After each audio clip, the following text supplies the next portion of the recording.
बिस्मिल्लाहिर्रहमानिर्रहीम। अस्सलाम वालेकुम। हज़रत सलमान रज़ी अल्लाह ताला अन्हु फरमाते हैं कि हम लोग हुजूर सल्लल्लाहु अलैहि वसल्लम के इर्द गिर्द बैठे हुए थे कि इतने में हज़रत उम्मे ऐमन रज़ी अल्लाह ताला अन्हा आई और उन्होंने कहा, या रसूलल्लाह, हसन और हुसैन रज़ी अल्लाह ताला अन्हुमा गुम हो गए। उस वक्त दिन चढ़ चुका था।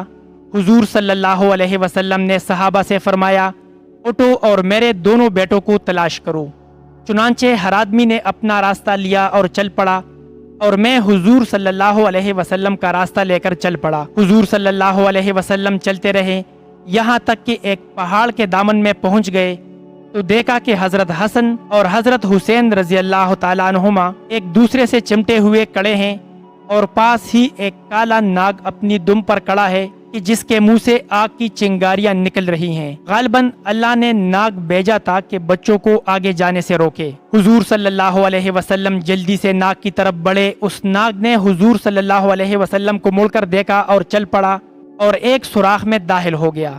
फिर हुजूर सल्लल्लाहु अलैहि वसल्लम उन दोनों के पास गए और दोनों को एक दूसरे से जुदा किया और दोनों के चेहरे पर हाथ फेरा और फरमाया, मेरे माँ बाप तुम दोनों पर कुर्बान हूँ, तुम दोनों अल्लाह के यहाँ कितने काबिल एहतराम हो। फिर एक को दाएं कंधे और दूसरे को बाएं कंधे पर बिठा लिया। मैंने कहा, तुम दोनों को खुशखबरी हो कि तुम्हारी सवारी बहुत ही उम्दा है। हुजूर सल्लल्लाहु अलैहि वसल्लम ने फरमाया, ये दोनों बहुत उम्दा सवार हैं और इनके वालिदैन दोनों से बेहतर हैं।